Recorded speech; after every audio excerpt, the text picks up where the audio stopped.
Ladies and gentlemen, we continue to grow and develop every single day, technology after technology. We just keep on going. But sometimes, do we just need to stop? Like, have we got to slam the brakes, pull out the plug, something? Well, that is a polarizing paradox we're trapped in today when it comes to AI. Find yourselves at crossroads, trying to navigate the potential benefits of AI while being conscious of its threats as well. Now, hear me out. AI isn't just tools like ChatGPT or Gemini that make research, and sometimes even cheating, a whole lot easier, but rather, when computers and machines are able to reason, adapt, and learn like us humans. And so, you may be starting to understand what I mean by threats. More on that later. Let's talk about its history just to get more information. AI's rise has been nothing short of meteoric. No more than 50 years ago, it was a small branch of technological research, but now, in 2024, it is an integral part of our lives. Here, let's talk about its progress made by over time using this plane and this runway. And let's say that the distance the plane travels on the runway correlates to the progress made by AI over time, with these major milestones along the way. However, the second the plane takes off, that would symbolize AI getting off its leash. And so, we wouldn't have any more control over it. If you would have asked a computer scientist, let's say, 100 years ago, where they thought the plane might be, they would have said somewhere here. Probably the second or the third section, if they thought it was possible at all. But do you think we're there? Let's find out.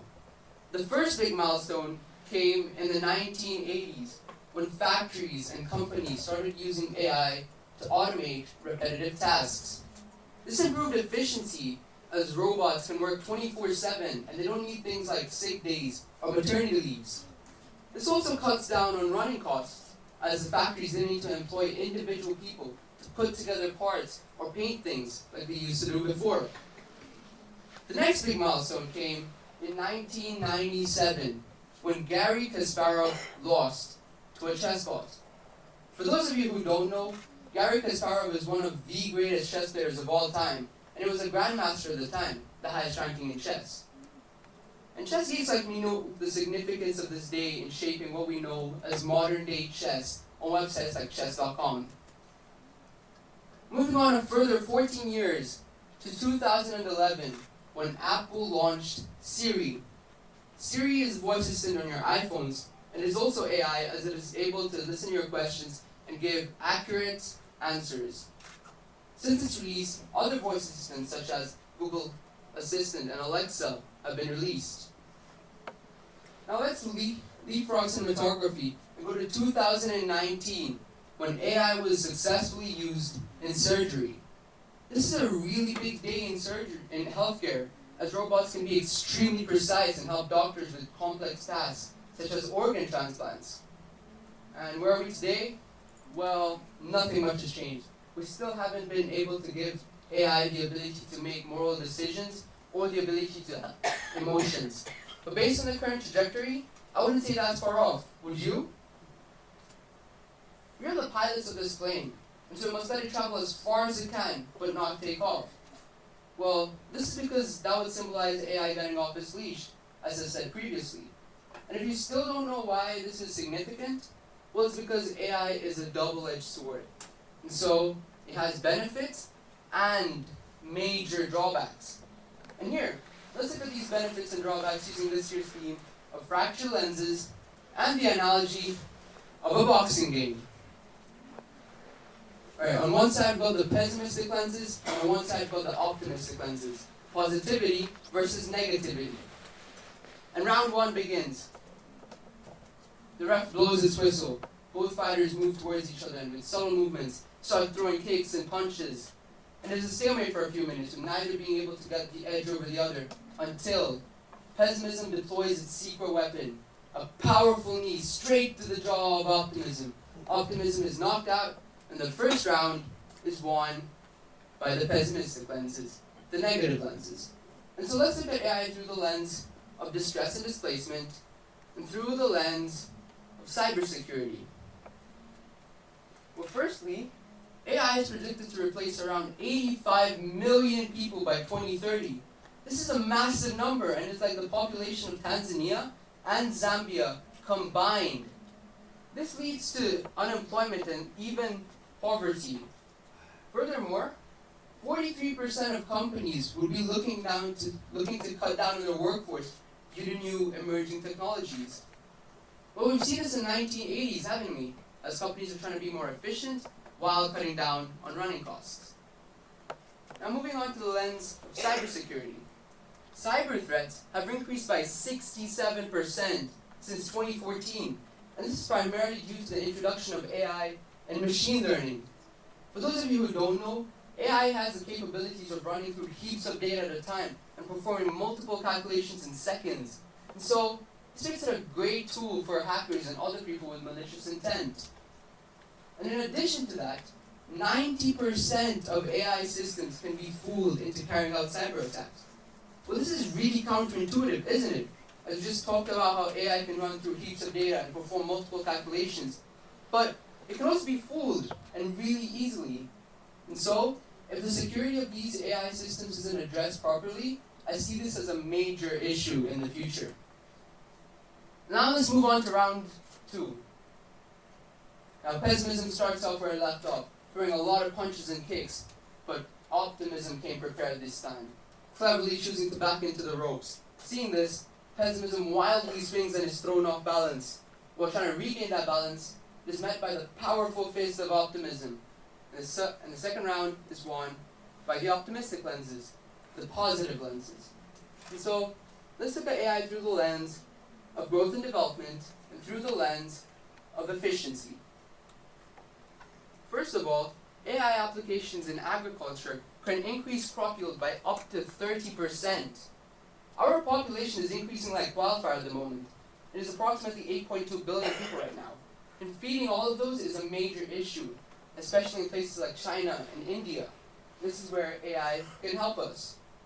Furthermore, 94% of certain AI systems have performed accurate diagnostics of certain diseases and cancers. This is really big again, as that would reduce human error in healthcare. And who knows, one day AI could come up with a cure for cancer. Now let's move on to the lens of efficiency. Companies become 30% more productive when they use AI. Well, this is again due to its ability of running through heaps of data and calculating things like expenses, losses, profits, and all those things within seconds that would normally take a human a long time to do. And when I say school and AI, what do you think of? Cheating is probably the most popular answer.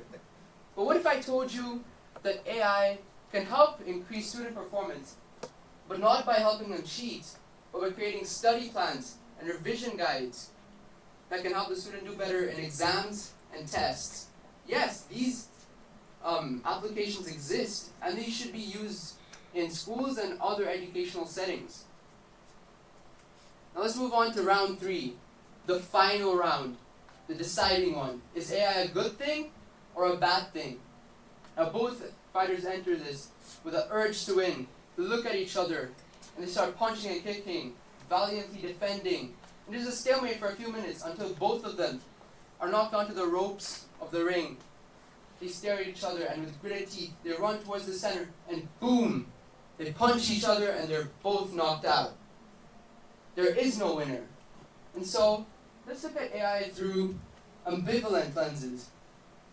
Ambivalent lenses basically means when you have mixed opinions or feelings. And when I look at AI through ambivalent lenses, I see 2 different realities. In the first one, AI replaces human intellect and creativity. AI systems have become extremely sophisticated these days, to the point where they can create pictures, videos, literature, and even music. All these things used to make us unique in the past and give us a purpose in our life. But now, everyone has access to them. The second reality is one where AI complements human intelligence and creativity. It is merely a tool that helps us test our limits, broaden our horizons, be the best possible versions of ourselves, but never isn't in control of us. Which reality do you want to live in? Now let me tell you, The choice is in your hands. Your actions will ultimately define the reality that you want to live in. Up till now, I've told you a lot of scary stats about how AI impacts our lives, our jobs, and whatnot. But out of everything I might have just said, one may have stuck in your mind. And that is the fact that around 85 million people could be replaced by 2030 due to AI. Yeah, it's crazy and scary. But as a wise man once said, when life gives you lemons, make lemonade. I believe that this isn't so bad because jobs and careers have changed and evolved over time. And I feel like this cycle is merely repeating itself. And hey, guess what? It's another diagram. This time, as I like to call it, the cycle of change. And it perfectly illustrates what jobs have looked like in the past, and how they've evolved over time. Starting in the 1970s, when most people were secretaries, teachers, and bookkeepers. These professions were most popular and there was the highest demand for them. A further 10 years sees us in the 1980s, when most people were into auto manufacturing and residential construction. Well, this is because vehicles and cars started gaining popularity, and so more and more were made. A decade further, in the 1990s, when most people were teachers and worked in healthcare. Finally, in the 21st century, most people were into real estate and construction. This is because our population started increasing at that point, and housing was a really big issue. And to combat that, a lot of people went into construction. In the 2010s, a lot of people worked as retail salespersons and cashiers. And so, in 2024, I believe that we should start shifting our focus to more AI-based careers, such as software development, robotics, and engineering. Universities are offering more and more AI courses these days, and software companies around the globe are rising. Now let's end off with some positive stats.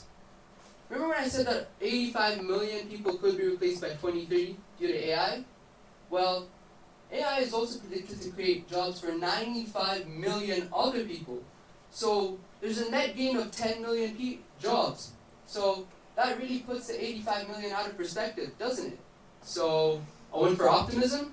What do you say? As I tie up the loose ends, let me stress the importance of not letting AI replace our intellect and creativity.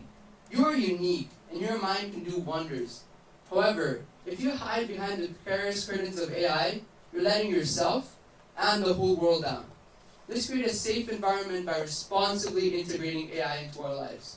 I'm Pranay, and thank you very much for your time.